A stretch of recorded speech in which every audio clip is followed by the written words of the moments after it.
Baik. Assalamualaikum warahmatullahi wabarakatuh. Waalaikumsalam. Teman remeh-temeh semua, hari ini kita kehadiran seorang ibu atau wanita kedua yang kita wawancarai di remeh-temeh ini. Pertama adalah Ibu Ina Magdalena, sekarang kita kedatangan Ibu Sunarti. Beliau adalah dari Jawa Tengah, nih jauh-jauh dari Jawa Tengah dihadirkan sini. Assalamualaikum Bu Sunarti. Waalaikumsalam warahmatullahi wabarakatuh. Pak Ari, apa kabar? Alhamdulillah baik. Baik Bu, sehat ya? Sehat, alhamdulillah Pak Ari. Baik, teman-teman, sebelum kita lanjutkan ke siapa sih Ibu Sunarti ini dan apa aktivitas beliau, saya perkenalkan dulu melalui biodata singkat beliau. Sebentar. Baik, beliau bernama Ibu Sunarti, beliau adalah sarjana agama, tempat tanggal lahir di Demak, 10, ini kota santri ya, kota wali gitu, di Demak 10 April 1973. Pendidikannya S1 Fakultas Agama Islam. Itulah kenapa ada gelar sarjana agama di sana. Pasti beliau sangat menguasai sekali bidang ini, PAI dari UM Surakarta. Lalu alamat beliau sekarang tinggal di Jalan Kokilo Mukti Selatan 153 Kota Semarang. Ini loh yang saya bikin salut ini. Aktivitas beliau itu guru SMP Muhammadiyah 3 Semarang. Lalu beliau juga Majelis Pembinaan Kader Pimpinan Wilayah Aisyah Jawa Tengah. Tapi selain itu, beliau itu seorang penulis yang aktif sekali, yang makanya saya mengundang beliau karena beliau itu sangat aktif sekali. Dan ternyata kita lihat kalimat mutiaranya itu, barang siapa bersungguh-sungguh akan sukses atau berhasil. Ini keren ini. Mungkin Bu Sunarti bisa menjelaskan gitu, karena ini saya kasih prolog dulu bahwa acara remeh-temeh ini sebenarnya acara obrolan santai saja, cuman memang menghadirkan orang-orang yang hebat, orang-orang yang luar biasa yang kami nilai bisa membantu menyemangati teman-teman yang lain yang hari ini mungkin kurang bersemangat, kurang termotivasi, atau hari ini mungkin hanya menyinyir, bahasanya Ustadz Rudi itu hanya menyinyir dan tapi not doing something gitu kan. Nah, mungkin Ibu bisa menceritakan, karena saya dengar dari beberapa sumber bahwa Ibu aktif juga menulis dan juga ternyata pengurus wilayah Aisyah yang kami tahu bahwa Aisyah itu organisasi besar ya yang menaungi beberapa sekolah-sekolah PAUD, TK, SD juga ada di sana gitu. Mungkin monggo Bu. Ya, terima kasih Pak Ari. Alhamdulillah sangat bersyukur kehadiran Allah Subhanahu wa taala pada sore hari ini.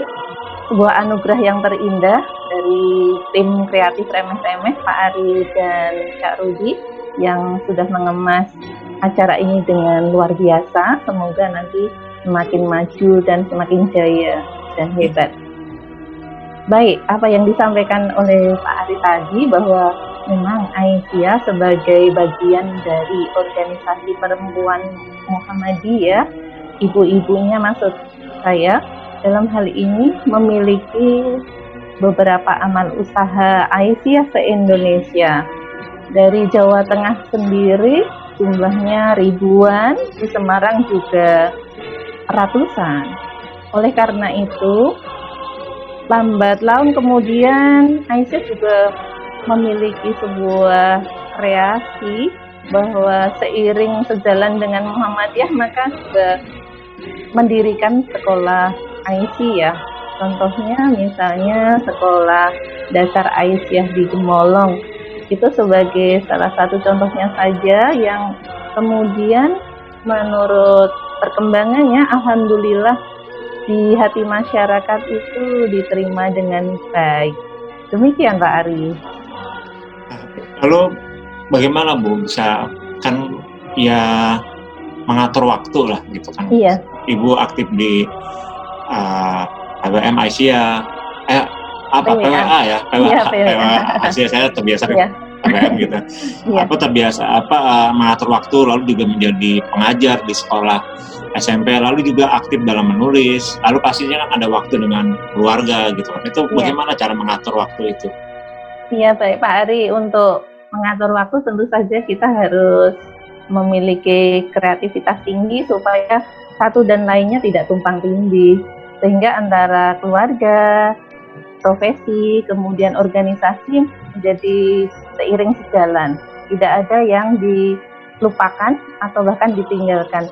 Jadi kita niatkan bahwa semuanya adalah mencari ridha Allah, sehingga kemudahan, kemudian kelancaran akan kita peroleh ketika kita melakukan hal ini dengan ikhlas dan niatan karena Allah Subhanahu wa taala.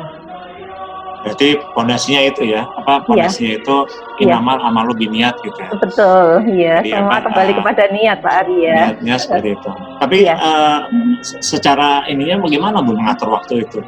Mengatur waktu kan gini loh, ibu sama dengan ibu-ibu yang lain punya waktu hanya 24 jam kan gitu. Tapi bisa semuanya tercover gitu. Ya alhamdulillah Pak Ari, saya dengan suami kebetulan juga berkhidmat di organisasi yang sama. Kalau saya di IC ya, Bapak di Muhammadiyah, maka kita berkolaborasi bahwa kita antara yang satu dan lainnya bisa mendukung, bisa saling mendorong untuk maju bersama, tidak ada yang disalahkan atau menyalahkan. Kemudian masalah pekerjaan di rumah juga kita akan lakukan bersama-sama. Siapa punya waktu maka kerjakan. Kemudian tidak melihat bahwa ini pekerjaan laki-laki, ini pekerjaan perempuan, yang pasti kita berbagi demi kesuksesan kita bersama dalam keluarga, organisasi. Jadi amanat itu yang kita pegang teguh. Terima kasih Pak. Kalau di sekolah sendiri bagaimana Bu keadaan di sekolah ini kan sedang ada pandemi ya. Di Semarang bagaimana keadaannya? Kalau di Tangerang itu kita masih PSBB Tangerang. Iya Pak Ari, terima kasih. Untuk Semarang sendiri sampai detik ini dalam zona merah. Kami sebagai pendidik atau guru yang ada di Kota Semarang tentu saja sangat merindukan pertemuan kembali, karena tanpa kehadiran mereka seolah ada yang hilang gitu. Jadi pertemuan fisik untuk membentuk sebuah karakter anak itu harus bersentuhan langsung, artinya kita harus face to face atau berhadapan. Ketika ini ada pandemi COVID-19, maka mau tidak mau kita juga mentaati peraturan yang digariskan oleh pemerintah atau ditentukan oleh pemerintah. Jadi taat kepada umaro pun kita lakukan untuk kemaslahatan umat, untuk kebermanfaatan umat, supaya orang-orang yang terdampak itu bisa diminimalisasi. Demikian. Kalau di SMP 3 Muhammadiyah tadi ya, itu bagaimana Bu mengatur PJJ-nya, pendidikan jarak jauh? Iya baik Pak Ari, sejak tanggal 16 Maret 2020 lalu kami mengikuti aturan pemerintah, yaitu WFH, work from home. Anak-anak pun pembelajarannya juga daring kala itu, tapi masih mencari performa kala itu, mencari bentuk. Jadi kami harus sebagai guru atau pimpinan sekolah membuat kreatif dalam pembelajaran. Jadi kurikulum yang ada mungkin harus kita siasati dengan kreativitas masing-masing. Waktu itu kita masih melakukan semi online, meskipun waktu itu kita juga telah melaksanakan 3 tahun yang lalu itu pembelajarannya, misalnya tes atau ujian itu sudah melakukan apa yang dilakukan saat ini dengan metode pembelajaran melalui media. Jadi kami sudah go green Pak Ari, artinya kertas-kertas sudah kita tinggalkan pelan-pelan, karena kami mendukung dari apa yang sudah dilakukan Aisyah, Muhammadiyah, bahwa semakin lama kertas harus semakin kita bukan dihindari tapi digunakan sesuai dengan proporsional, supaya hutan-hutan kita itu tidak banyak yang ditebang, karena kertas itu bahan bakunya kan dari pohon-pohon yang ada di hutan Kalimantan, Sumatera, dan lain sebagainya. Oke. Bu, ini ada ada pertanyaan titipan ya. Iya, boleh Pak Ari. Ini Ibu kan juga aktif di Aero Society gitu ya. Iya. Aktifnya itu artinya bukan hanya menyimak tapi juga aktif menulis dan sebagainya. Iya. Itu dari mana Bu? Atau saya mau tanya dulu. Ibu awal mula masuk ke Aero itu seperti apa? Iya, awal mula masuk. Terima kasih ya Pak Ari. Awal mula masuk ke Aero itu secara tidak disengaja, meskipun dalam beberapa kurun waktu yang sebelumnya, sebelum mengenal Prof. Imam Robeli secara media online, dalam hal ini saya mengenal beliau lewat Facebook tidak sengaja gitu. Artinya beberapa teman itu yang ada di Semarang dan sekitarnya telah melakukan pertemuan-pertemuan yang diadakan oleh beliau. Saya waktu itu memang tidak berkesempatan karena jarak dan waktu antara tugas atau mengikuti kegiatan yang dicanangkan atau dilaksanakan oleh beberapa wilayah atau daerah mengenai pertemuan Aero. Sebenarnya saya sudah sangat tertarik sejak lama, akan tetapi baru berkesempatan di Semarang. Nah, alhamdulillah berbekal dari situ sejak kecil memang saya senang menulis Pak Ari, cuman tidak ada yang mengarahkan sehingga tulisan-tulisan saya mungkin tulisan sebatas tulisan anak-anak remaja kala itu. Saya pernah mengalami hal yang menyenangkan ketika tulisan cerpen saya dibaca di sebuah radio, mata pelajaran bahasa Indonesia yang saya sukai mengarang itu.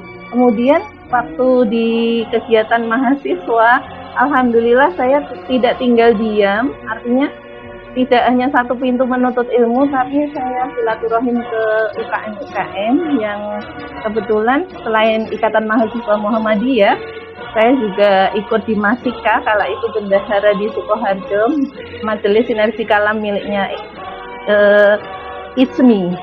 Kemudian di situ banyak dinamika pemikiran, pergulatan pemikiran, diskusi terus-menerus yang saya sukai itu. Kemudian waktu itu saya berkhidmat di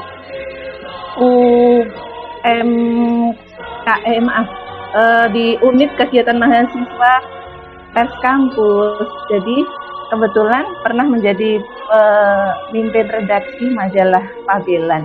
Dan kala itu ketika kami atau saya bergabung di situ, ada satu momen yang sangat luar biasa di tabloid Pabelan Post. Jadi kalau kami korannya itu Pabelan Post, kalau majalahnya Pabelan. Itu pernah tema yang branding saat itu alhamdulillah menjadi sebuah sejarah yang luar biasa bagi kami. Itu menunggu gong 1998 itu yang kami sangat sampai detik ini rasanya masih kita rasakan gaungnya begitu. Itu Pak Ari. Jadi saya rasa bahwa berkegiatan itu untuk menempa diri Pak Ari, supaya kita mampu menjalin jejaring-jejaring yang nantinya menjadikan kita semakin berkemajuan dalam hal berpikir, kemudian dalam bersaudara. Insya Allah itu yang terpenting Pak Ari. Terima kasih. Iya, ini memang menarik ini. Walaupun Ibu sudah tidak jadi mahasiswa lagi, tapi semangat IMM-nya ini masih ada. Saya bisa alhamdulillah merasakan spirit IMM-nya yang intelektual, humanis itu. Iya betul. Itu masih ada dan masih kuat gitu kan. Iya. Itu bagaimana Bu cara mempertahankannya? Karena kadang-kadang setelah kita lepas dari IMM, sudah tidak jadi mahasiswa, lalu kita berada di lingkungan masyarakat, itu tiba-tiba IMM kita tuh hilang. Iya. Ya, Pak Ari, terima kasih untuk kegiatan IMM yang masih menggurita di hati saya itu karena sebuah kemajuan dalam hal berpikir, kemudian dalam hal keberanian ketika saya harus tampil di depan itu di tempat. Jadi dari kegiatan-kegiatan mahasiswa Muhammadiyah itulah yang menjadikan saya banyak pengalaman untuk berjumpa dengan orang-orang besar menteri dan lain sebagainya itu dulu waktu di Universitas Muhammadiyah Surakarta menjadi hal yang biasa bagi kami karena kami harus reportase begitu. Dan yang terpenting ini Pak Ari, bukan curhat, saya mendapatkan jodoh di IMM. Berarti suami saya juga dapat imawan. Imawan juga ya? Saya mendapatkan jodoh imawan. Iya. Iya, waktu dulu itu ketika ini Pak Ari, saya di Imawati, Dewan Pimpinan Daerah Jawa Tengah. Beliaunya Bapak Sekretaris Dewan Pimpinan Daerah Ikatan Mahasiswa Muhammadiyah Jawa Tengah pula. Jadi satu tim, cuman nggak nyangka kalau ini apa mau jadi jodoh apa tidak. Tapi alhamdulillah Allah mempertemukan seperti itu. Iya, kalau jodoh nggak kemana ya Pak Ari? Iya betul. Berarti memang yang tadi seperti Ibu bilang di awal, berarti saling menjaga dan saling menyemangati ya antara betul, itu, Bapak dan Ibu gitu kan. Ya, itu resep yang harus dipegang terus Pak Ari supaya terus jadi jalinan keharmonisan tanpa tumpang tindih atau overlapping itu ya. Oke, tadi sudah berarti sebenarnya dunia tulis menulis itu bukan dunia baru Bu ya, karena Ibu pernah aktif di jurnalis kampus gitu ya. Iya. Oh iya Pak Ari, alhamdulillah ada tambahan tadi saya belum menceritakan yang Airo ya. Ada tambahan bahwa saya juga jadi sekretaris umum redaksi di majalah Pondok. Jadi Pondok Muhammadiyah Hajah Nuriyah Sobron itu pondok perkaderan yang dimiliki Muhammadiyah, yang dikelola oleh pimpinan pusat Muhammadiyah, dan alhamdulillah saya dijalankan oleh Allah untuk menjadi salah satu mahasantri di situ.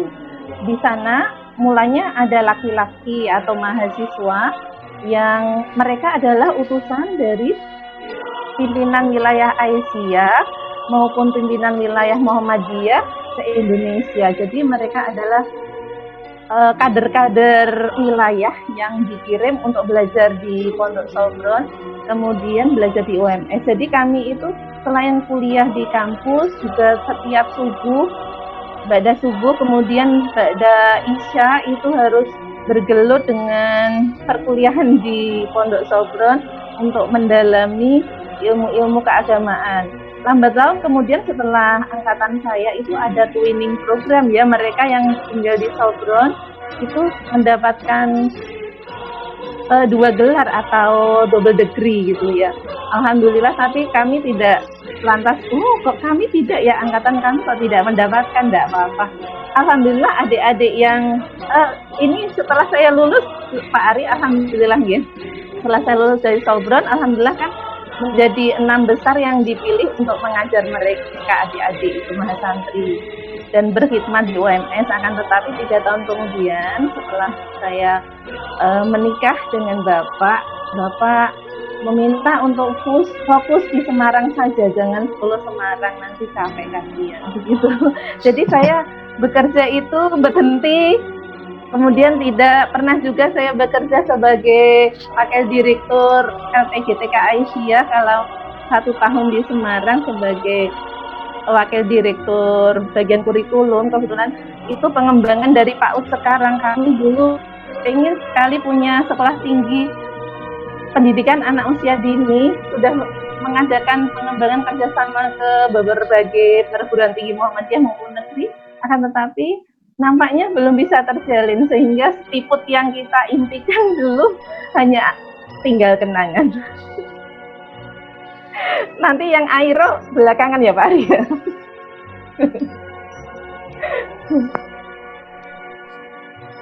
Oke, ternyata memang di luar ekspektasi ya, ternyata memang Ibu memang sudah digembleng oleh pengkaderan yang luar biasa, apalagi Ibu sekarang ada di majelis pembinaan kader ya, jadi memang harus menjadi contoh dan figur bagi kader-kader Aisyah yang lainnya.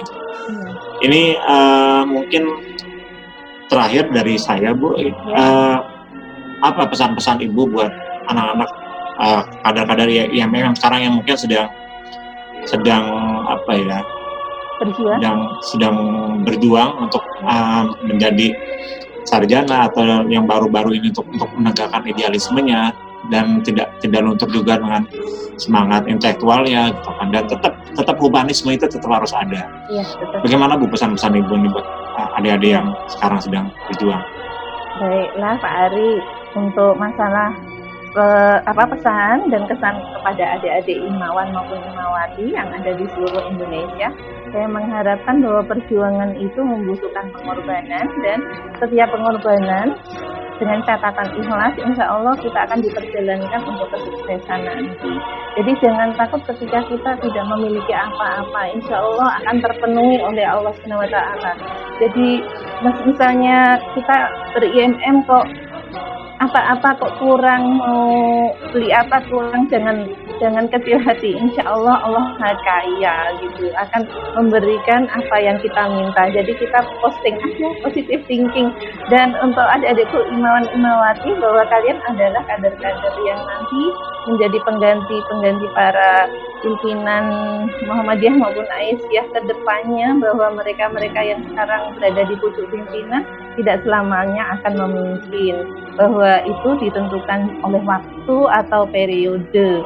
Jadi adik-adikku IMM Imawan Imawati harus selalu optimis bahwa kalian adalah generasi-generasi pencerahan, generasi-generasi perubahan yang harus menjaga marwah IMM, atau berkomitmen bahwa insya Allah pintu-pintu kesuksesan itu di hadapan sudah disiapkan oleh Allah. Ini saya lihat ada di beberapa forum keluarga alumni IMM, bahwa mereka ketika dulu bagaimana rekosonya di IMM, akan tetapi ketika mereka sudah memasuki dunia kerja, ternyata Allah mudahkan pintu-pintu rezekinya.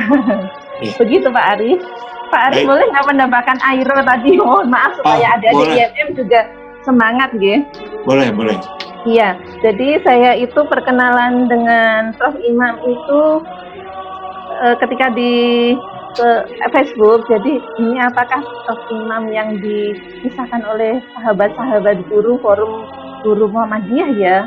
Kebetulan waktu itu saya masuk grup FGM Jawa Tengah sebagai partisipan atau anggota, akan tetapi saya sering tangan itu terasa gatal kalau tidak memberi apresiasi, tapi apresiasi yang mendukung, yang positif, yang mendorong supaya yang diberi apresiasi itu nanti semakin maju dalam hal pemikiran. Kemudian ketika mengenal beliau kemudian menelpon, meminta nomor kontak untuk izin dimasukkan di grup, apakah boleh? Monggo, silakan dengan senang hati. Kebetulan saya juga masih istilahnya pembaca yang hanya menikmati nggih, diam, karena orang baru pastilah tidak langsung jawab gitu nggih.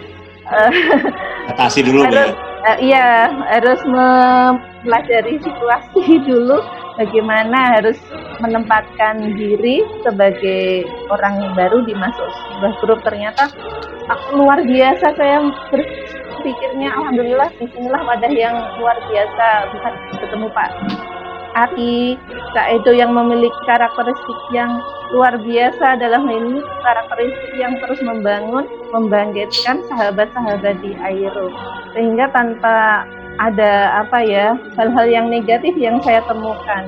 Jadi misalnya ada yang negatif diluruskan dengan kalimat yang bagus, akhirnya bisa maju bersama. Insya Allah bahwa rumah Airo adalah rumah yang tepat bagi para orang yang memiliki dinamika pemikiran yang kuat, yang hebat untuk berkemajuan ya Pak Ari. Kemudian saya bertemu kembali di acara One Day Workshop penulisan autobiografi di Unimus. Meskipun waktu itu Sabtu, karena kami 6 hari kerja, saya jadi bingung apakah mampu ya nanti saya meninggalkan anak-anak padahal punya jam mengajar gitu. Saya berdoa, terus ternyata pada hari Sabtu itu ada kegiatan yang anak pulang gasi. Wah, saya langsung senang sekali. Kemudian saya alhamdulillah bisa mengikuti sehari penuh di kampus itu. Sedianya dengan bapak atau suami, tapi ternyata bapak harus mengikuti acara seminar nasional di Unimus pula, di tempat yang sama, tapi beda ruangan. Di situ telah digelar seminar nasional Pramuktamar, Pak Ari. Jadi sangat disayangkan, pada saya berkeinginan untuk menjadi penulis yang bisa berkolaborasi suami istri, gitu maksudnya. Ya memang sih harus saya akui karena Ya. usia saya di Aero itu baru 3 bulan. Tapi Ya. memang karena banyak orang-orang hebat termasuk ibu ya, saya juga kadang-kadang melihat wait and see dengan apa yang terjadi di sana, dan 3 bulan itu ya inilah lahirnya remeh-temeh, lahirnya blog saya terus, Luar biasa. karena memang Kak Rudi juga memang orang yang sangat kreatif, dan Iya, betul. kami sering sekali diskusi sama beliau tengah-tengah malam gitu kan, untuk diskusi. Kenapa tengah malam? Karena pulsanya lebih murah kalau tengah malam. Iya, betul, lancar ya Ya. untuk jaringannya. Betul, itu memang di Aero itu memang sangat luar biasa, Iya. dan harus saya akui remeh-temeh ini pun hasil produk Aero juga dengan gaya-gaya yang berbeda Iya. saja. Iya. Oke. Iya. Mungkin itu Bu. Gimana Pak Ari? Terima kasih atas waktunya. Iya, sama-sama Pak Ari. Semoga Ibu selalu Iya, sehat iya. dan selalu sukses. Amin. Dan Terima kasih doanya. tetap bisa mencerahkan seperti sang pencerah yang selalu Ya Allah. ikuti gitu. Terima kasih. Iya. Assalamualaikum Terima kasih. warahmatullahi wabarakatuh. Waalaikumsalam warahmatullahi wabarakatuh. Salam cinta dari Kota Lumpia.